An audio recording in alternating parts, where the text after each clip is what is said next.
need to replace your rearview mirror. Okay, simple job. But there are some things you need to know before you dive into the wild world of rearview mirror replacement. First off, do you simply need to fix your glass?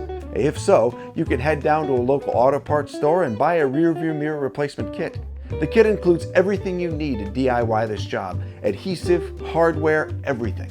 You can check out our blog on the exact steps you need to take this to do it yourself. It's pretty simple. Now, if you need to replace the whole mirror, or you're looking to upgrade your rearview mirror to expand your view, the job's a little more difficult.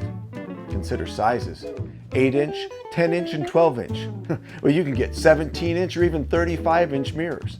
Also, different cars have different mounting styles. In most cases, you can simply attach your mirror to your car's windshield with adhesive and be on your way.